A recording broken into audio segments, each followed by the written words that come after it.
சுச்சக்ர வரதாச்சாரியம் சுத்தசத்வ குருத்தமம் ஸ்ரீநிதி ராகவம் வந்தே he அபார கருணாகரம் கவிதாஜித கல்லோலி கன்யகா காந்தவக்ஷசே கருணாதி குணாட்யாய கமலாநிதயே நமஹா.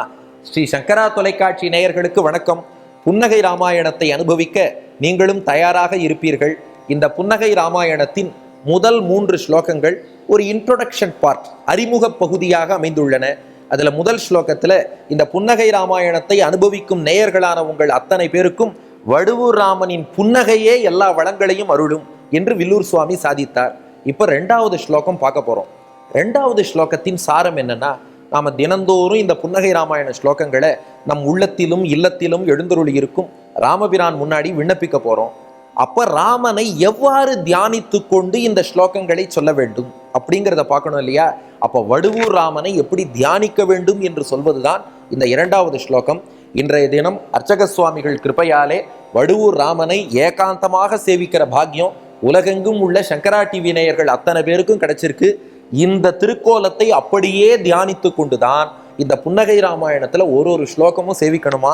ராமனுடைய இதழ்களை நன்றாக கவனித்து பாருங்கள். நம்ம ஒத்தொத்தரையும் பார்த்து ராமர் புன்னகை செய்கிறார். இந்த புன்னகையோடு கூடிய இந்த சேர்த்தியை தியானிக்கணும் இல்லையா?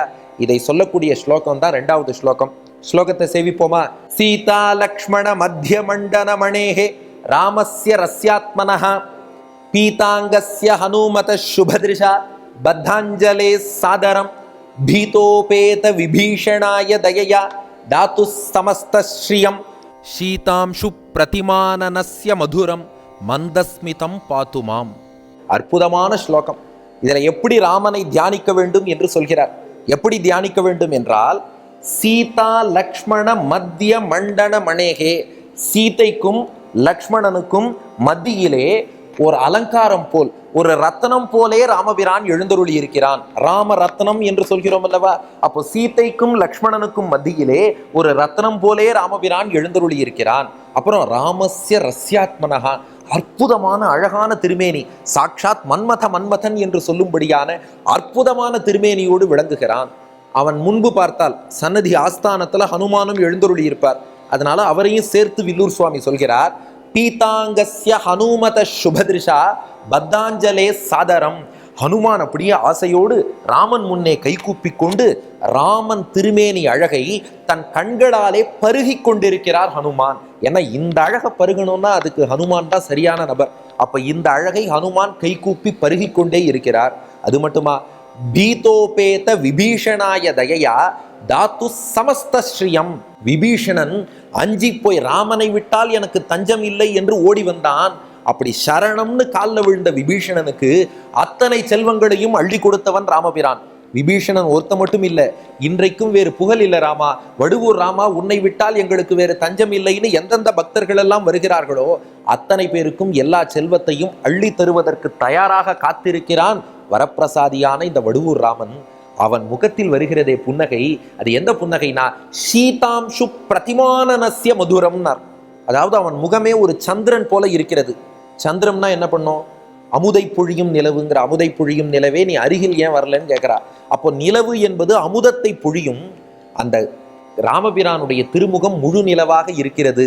அந்த முழு நிலவு பொழியக்கூடிய அமுதமாக அவனுடைய புன்னகை மதுரம் மந்தஸ்மிதம், ரொம்ப இனிமையான ஒரு புன்னகையை சந்திரன் போன்ற தன்னுடைய முகத்தில் இருந்து அமுதம் போன்ற அந்த புன்னகையை ராமன் பொழிந்து கொண்டிருக்கிறான். இந்த புன்னகையை தினந்தோறும் பருகுவோம் என்று தியானித்து கொண்டு இந்த புன்னகை ராமாயணத்தை நாம மேற்கொண்டு அனுபவிக்கணுமா? அப்ப ஸ்லோகத்தை மீண்டும் சேவிச்சுடுவோமா?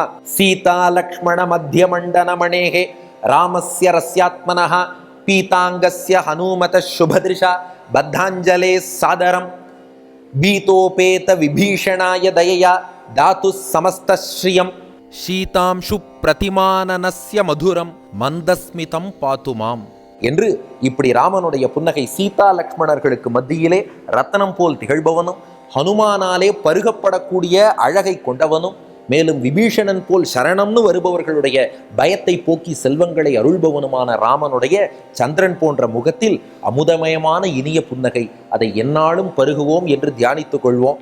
இப்ப தியானம் பண்ணியாச்சு. அடுத்த 3வது ஸ்லோகம் என்னன்னா, இப்போ இந்த புன்னகை ராமாயணத்தை யாரெல்லாம் அனுபவிக்கிறாளோ அவளுக்கு எல்லா பாபங்களும் தீர்ந்துவிடும். பாபங்கள் அத்தனையும் போக்கி, ஏன்னா நம்ம பகவானை அனுபவிக்கணும்னு பார்த்தோம்னா நம் பாபங்கள் தடையா வரும். அந்த தடைகளாகிய பாபங்களை ராமனே போக்கி இதை தடையில்லாமல் அனுபவிக்க வைப்பான்கிறத 3வது ஸ்லோகம் சொல்கிறது. அதையும் பார்த்துட்டா அதுக்கப்புறம் நேராக நாம் பாலகாண்டத்துக்கு போயிடலாம். அடுத்த பகுதி 3வது ஸ்லோகத்தோடு உங்களை சந்திக்கிறேன். நன்றி, வணக்கம்.